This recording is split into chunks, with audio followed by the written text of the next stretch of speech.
ভারত সরকারের কৃষি মন্ত্রক ও দূরদর্শন কেন্দ্র শান্তিনিকেতন নিবেদিত কৃষি দর্শন অনুষ্ঠানে আপনাদের সকলকে স্বাগত জানাই।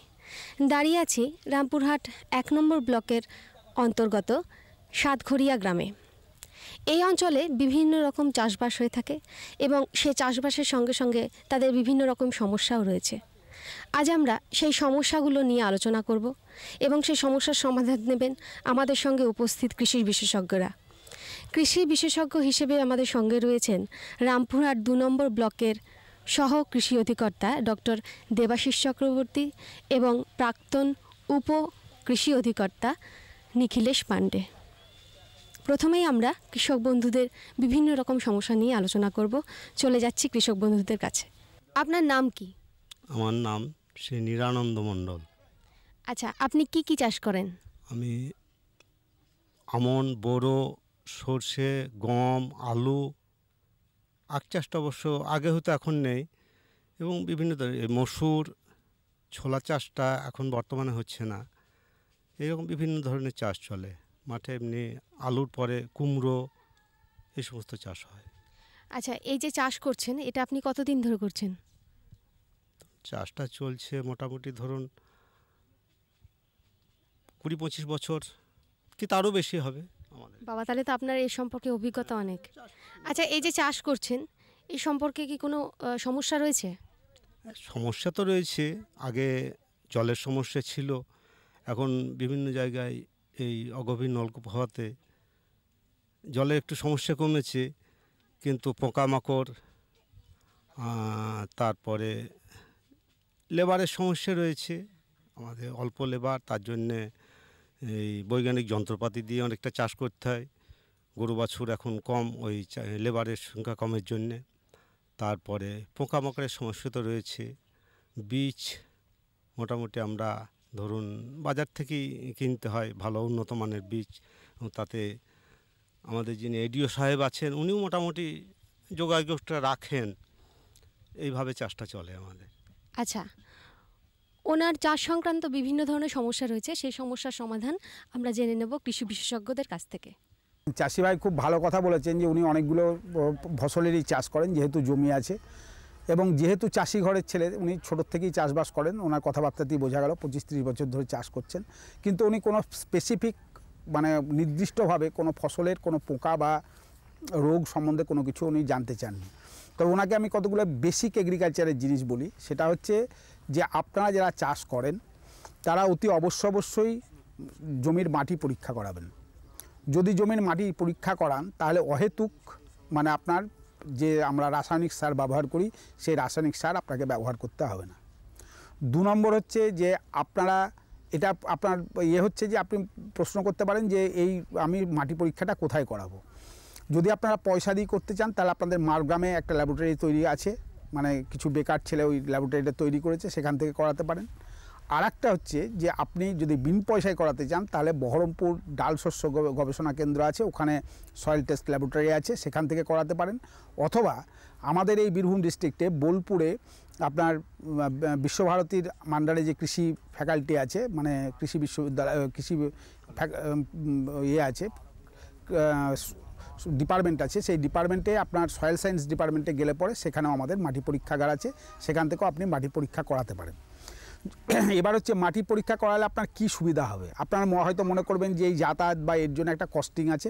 আপনারা সেই জায়গাটাকে যদি মাথায় রেখেও করেন তাহলে দেখবেন যে আপনার যে সার, রাসায়নিক সার আপনি ব্যবহার করছেন, সেই অন্ধের মতো যে ব্যবহার করা সেটার থেকে যে কমবে আপনার সার প্রয়োগটা, সেটাতে আপনি অনেক দিক থেকে লাভবান হবেন। আপনাকে অনেক কম সার প্রয়োগ করতে হবে। ১। ২ নম্বর হচ্ছে আপনি যখন সিড যেটা বললেন আমরা বাজার থেকে কিনে আনি, আপনারা বীজ আপনাদের নিজের এতে তৈরি করতে পারেন, কারণ বাজারে সিডের দাম খুব একটা কম নয়।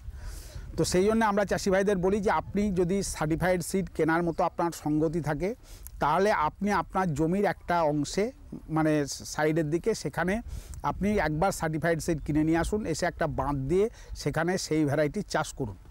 সঙ্গে যে এটা আপনার সার্টিফাইড নয়, যেহেতু এটা ক্রস পলিনেটেড ক্রপ, সেই জন্য সেই ভ্যারাইটির চাষটা আপনি করুন অন্যান্য জায়গাটায়, কিন্তু ওই যে জায়গাটা বীজটা আপনি সার্টিফাইড বীজ পেলেন সেই বীজটাকে আপনি ওখান থেকে সংরক্ষণ করুন।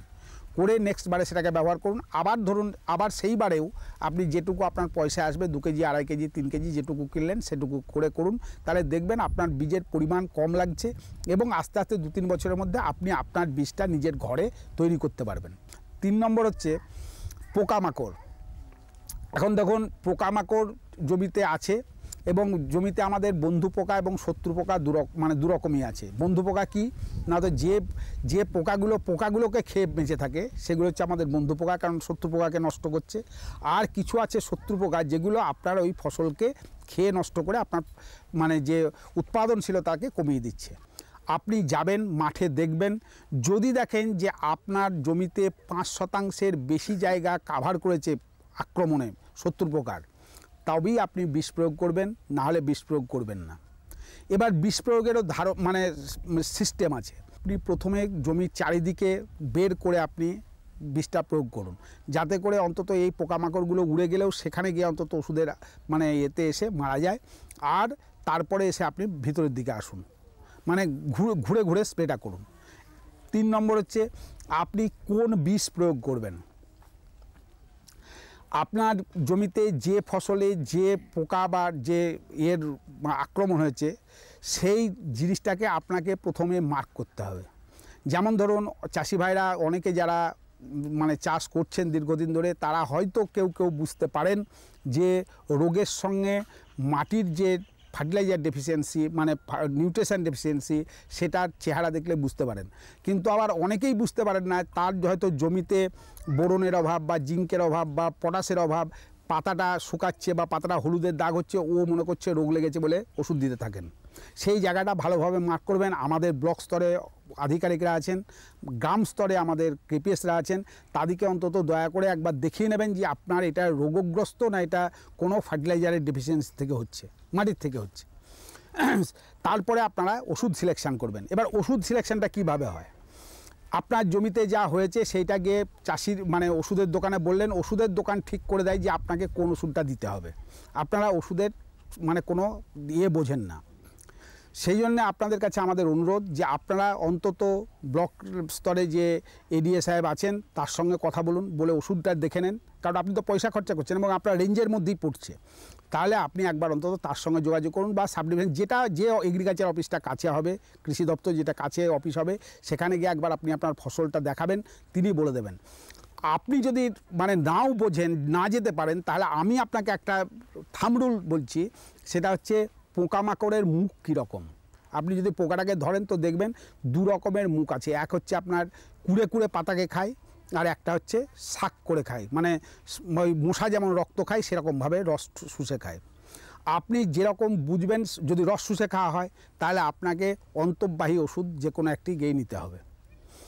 আবার যদি দেখা যায় যে অন্তর্বাহী এবং ওই কুড়ে খাওয়া পাতা দুটো আছে, তাহলে অন্তর্বাহী এবং কন্ট্যাক্ট মানে ওটা হচ্ছে মানে যেই গাছে গায়ে লাগলো সেই পোকা মারা গেল, সেই রকম ওষুধ সিলেকশান করতে হবে। এটা আপনার একটা আইডিয়ার মধ্যে এনে দিলাম, কিন্তু ওষুধের নাম আমি এখন যেহেতু মানে নয় সেই জন্য বলছি না, কারণ আপনি ওটা গেলেই আপনি অন্তত একবার দেখিয়ে নেবেন যে ব্লক মানে গ্রাম লেভেলে যারা আছেন। অহেতুক আমরা চাইছি কৃষিতে অন্তত প্রোডাকশানটাকে বাড়িয়ে আমার কৃষির যে খরচা সেই খরচাটাকে কমানো।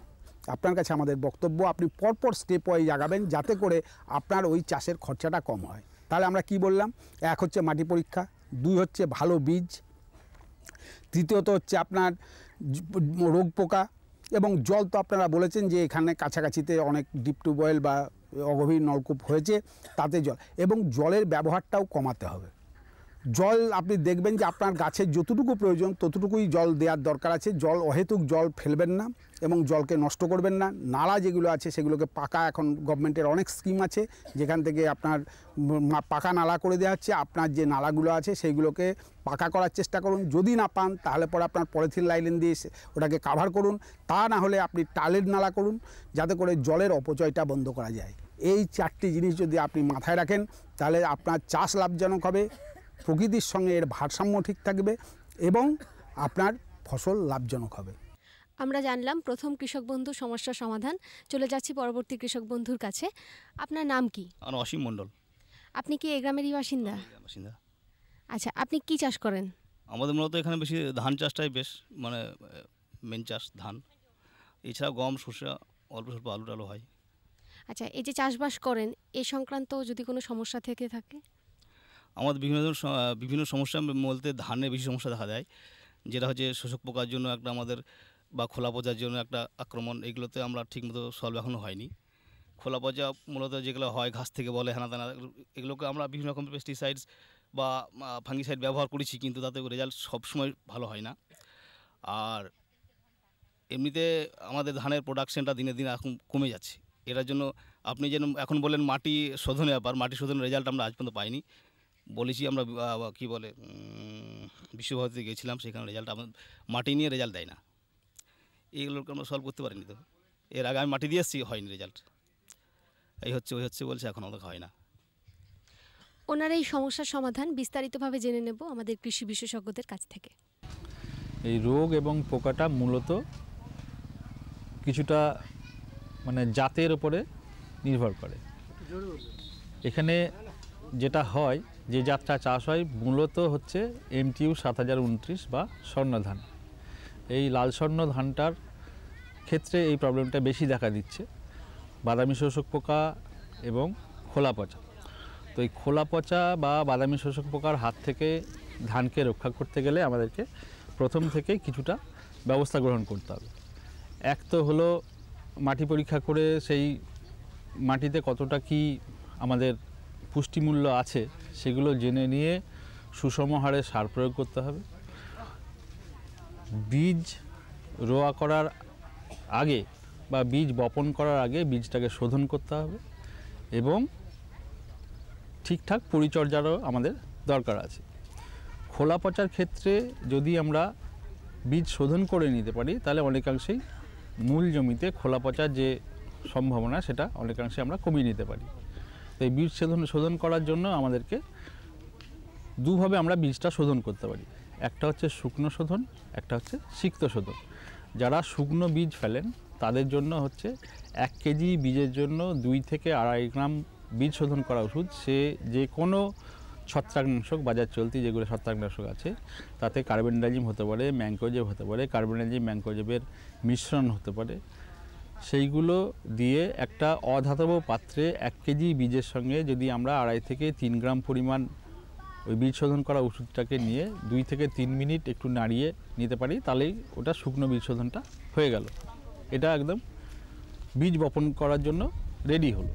আর যারা ভিজিয়ে মানে কাদানো বীজতলা করেন তাদের জন্য হচ্ছে টোটাল যে সময়টা আমরা দিচ্ছি ভেজানোর জন্য তার থেকে শেষ 8 ঘন্টা আমাদের এই বীজ শোধন করার জন্য দরকার।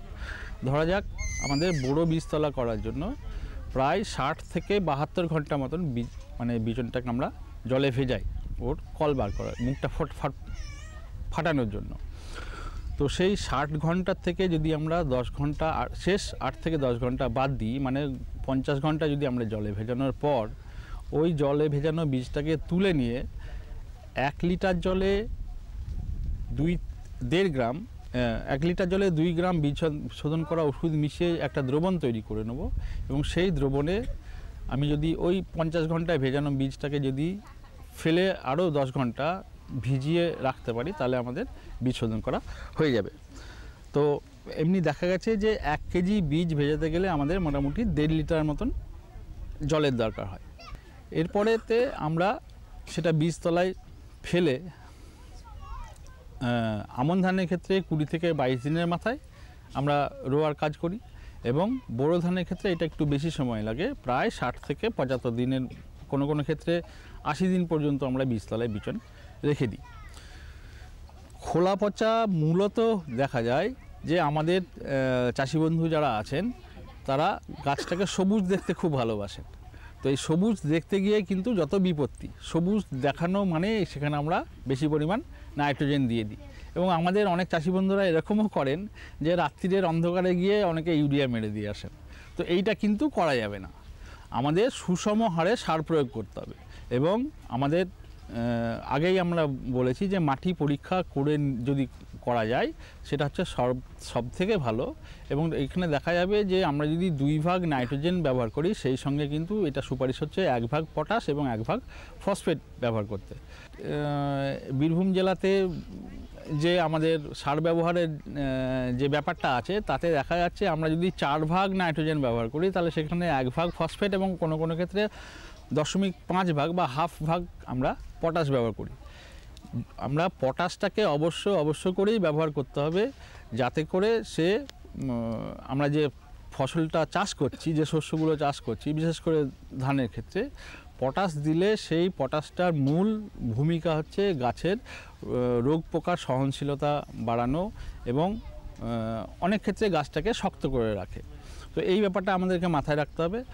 আর যেটা যদি দেখা যায় যে মূল জমিতে আমাদের খোলা পচা হচ্ছে, তাহলে সেখানে আমাদের কিছু অন্তর্বাহী ছত্রাকনাশক যেগুলো আছে, যেমন আপনার প্রপিকোনাজোল, হেক্সাকোনাজোল, ট্রাইসাইক্লোজোল, এই সমস্ত গ্রুপের ওষুধগুলো আমাদেরকে পর্যায়ক্রমে যদি আমরা ব্যবহার করি তাহলে খোলা পচার সমস্যা থেকে আমরা রক্ষা পাবো। এরপরে যেটা হলো আমাদের বাদামি শোষক পোকা। বাদামি শোষক পোকা এখন আমাদের ধান চাষের ক্ষেত্রে একটা অন্যতম গুরুত্বপূর্ণ কীটশত্রু হিসেবে পরিগণিত হয়েছে। যখন আমরা রোয়া করব, সেই রোয়া করাটার সময় থেকেই আমাদেরকে ব্যবস্থা নিতে হবে। দেখবেন যখন আমাদের বাদামি শোষক পোকার আক্রমণ হয় তখন আমরা পাশ ঠেলে দিই। তো এই পাশ ঠেলার ব্যাপারটা যদি আমরা প্রথম থেকেই মাথায় রাখি যে আমাদেরকে আর পাশ ঠেলতে হবে না, তাহলে প্রতি 8 সারি রোয়া করার পরে যদি আমরা একটা করে সারি ছেড়ে দিই, তাহলে কিন্তু এই বাদামি শোষক পোকার যে আক্রমণের যে হার সেটা অনেকাংশেই কমে যাবে।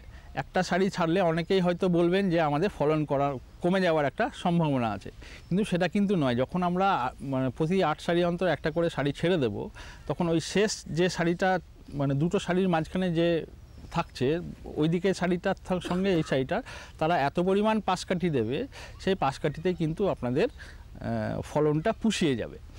তো এটা তো গেলে একটা। আর এর পরেতেও এত সমস্ত করার পরেও যদি দেখা যায় যে আমাদের বাদামি শোষক পোকার আক্রমণ হচ্ছে, তখন কিন্তু আমাদেরকে রাসায়নিক কীটনাশক ব্যবহারের দিকে এগোতে হবে। আমরা প্রথমে যে জমিটাতে আমরা চাষ করেছি তার আলটাকে প্রথমে আমরা স্প্রে করব, এবং আলকে স্প্রে করার পরেতে আস্তে আস্তে পুরোটাই গিয়ে আস্তে আস্তে ভেতরে ঢুকে একদম মাঝখানে যেতে হবে। আমরা সেটা অবশ্য করি না। এবং আরেকটা হচ্ছে দেখা যায় যে বাদামি শোষক পোকার আক্রমণটা মূলত ধান গাছের গোড়ার দিকে হয় এবং আমরা উপরে স্প্রে করে চলে আসি। ফলে যে উদ্দেশ্যে আমাদের স্প্রে করা, যে আমরা ওই কীটশত্রুটাকে দমন করব বা নিয়ন্ত্রণ করব, সেটা কিন্তু হয় না। ওই জন্য যখন আমরা স্প্রে করব, ওই স্প্রেয়ারের নজলটা যেন একটু ঘুরিয়ে এবং গোড়ার দিকে যাতে আমরা বিষটাকে প্রয়োগ করতে পারি, সেই বিষয়ে আমাদেরকে একটু খেয়াল রাখতে হবে। আর একটা কথা উনি যেটা বললেন যে উনি বিশ্বভারতীতে যে মাটি পরীক্ষাগার আছে সেখানে উনি মাটি দিয়ে এসেছিলেন, কিন্তু সেই রিপোর্টটা নাকি উনি এখনও পাননি। তো সেই ব্যাপারে তো আমাদের কোনো বক্তব্য নেই, আশা করি উনি ভবিষ্যতে পেয়ে যাবেন। ধানের ক্ষেত্রে যদি কোনো সমস্যা হয়ে থাকে তাহলে তা কিভাবে নিয়ন্ত্রণ করতে হয় জেনে নিলাম কৃষি বিশেষজ্ঞদের কাছ থেকে। এবার আমরা পরবর্তী কৃষক বন্ধুর সমস্যার কথা জানবো, চলে যাচ্ছি তার কাছে। আপনার নাম কি? আমার নাম মারফত শেখ। আচ্ছা, আপনি কি চাষ করেন? গম, আলু, সরিষা এবং মুসুরি, ছোলা, আখও চাষ করি। আর ধান চাষ আগে খুব করতাম, এখন কমিয়ে দিলাম, ওই পোকার জন্যে।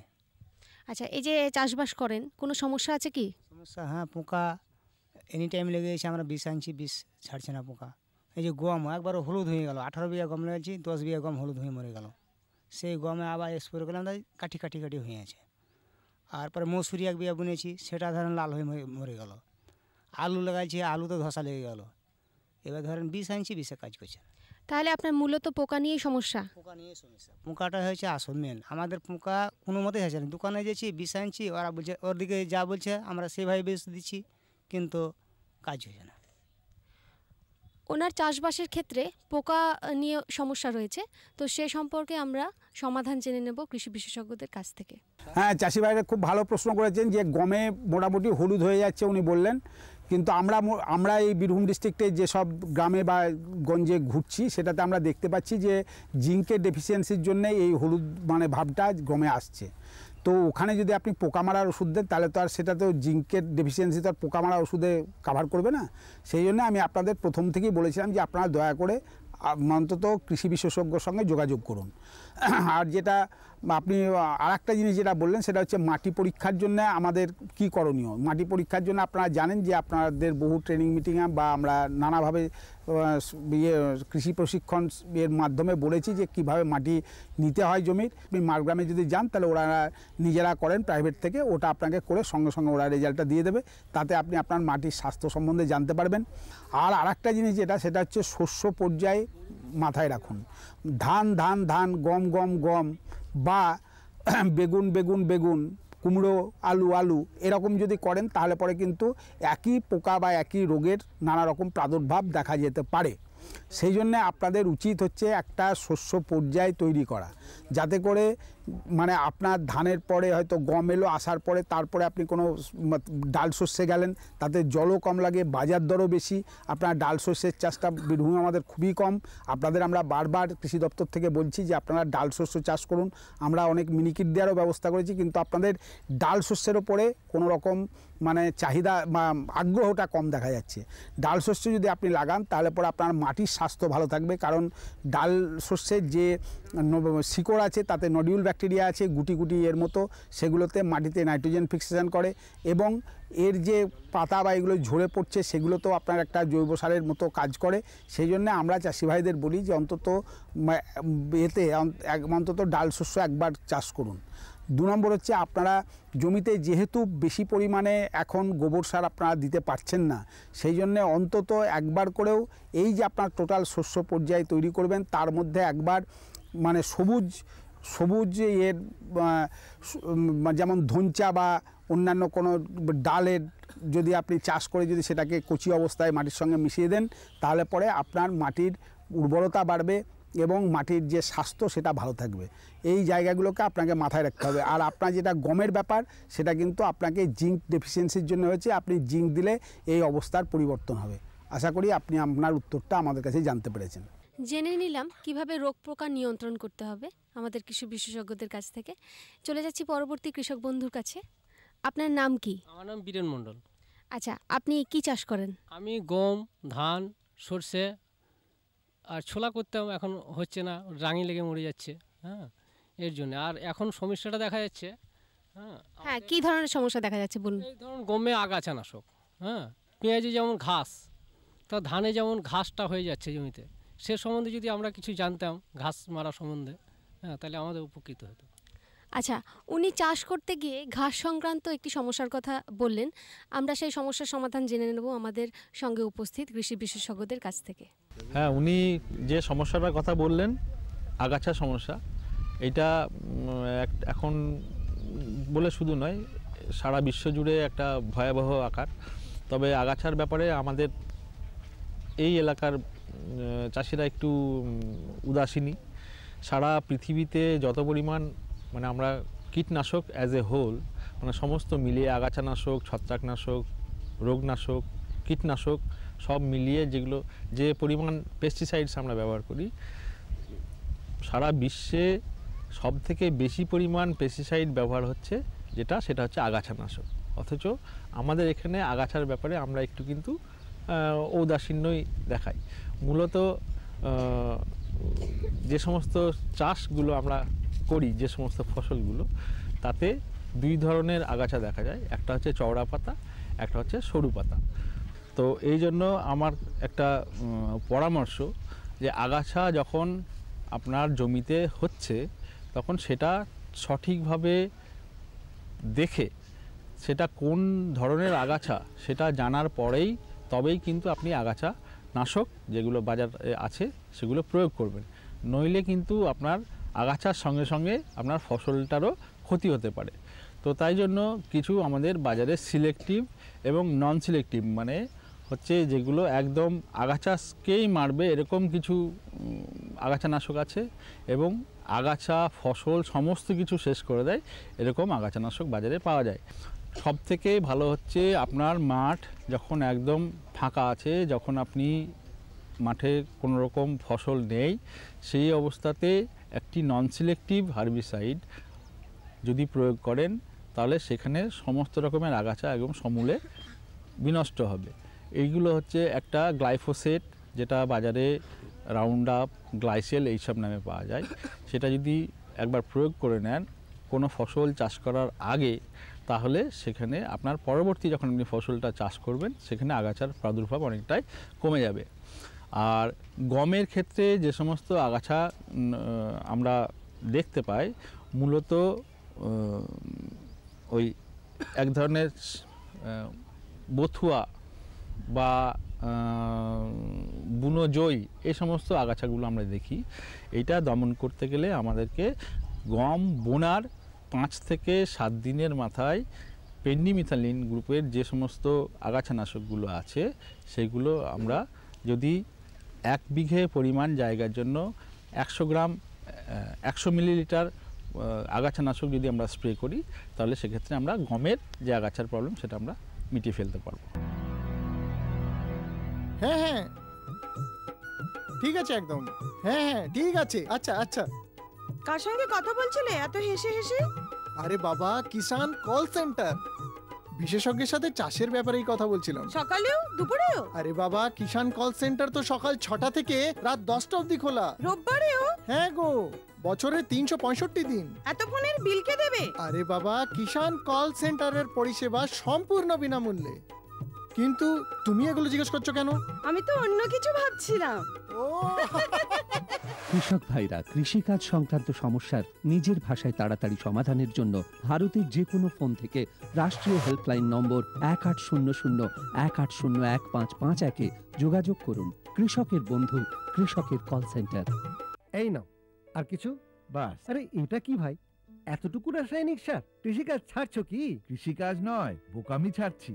মাটির পরীক্ষা করিয়েছি, এখন তো দাদা যতটা প্রয়োজন ততটাই সার জমিতে দেব। হ্যাঁ, কৃষক ভাই আজই নিজের জেলার কাছের জমি পরীক্ষার গবেষণাগারে মাটির পরীক্ষা অবশ্যই করান। আর মাটিতে পুষ্টিকর পদার্থ, আর্দ্রতা এবং গাছপালার বিকাশ অনুযায়ী প্রয়োজন মতো পুষ্টিকর পদার্থ দিন। আর হ্যাঁ, মাটিতে গন্ধক, দস্তা, বোরনের মতো সূক্ষ্ম পুষ্টিকর পদার্থ সম্পর্কে জানতে ভুলবেন না। সার আর জৈবিক সারের সঠিক ব্যবহারে জমির উর্বরতা বজায় থাকে, উৎপাদনশীলতা বাড়ায়, খরচ কমায় আর মূল্যবান বিদেশি মুদ্রা বাঁচাতে সাহায্য করে।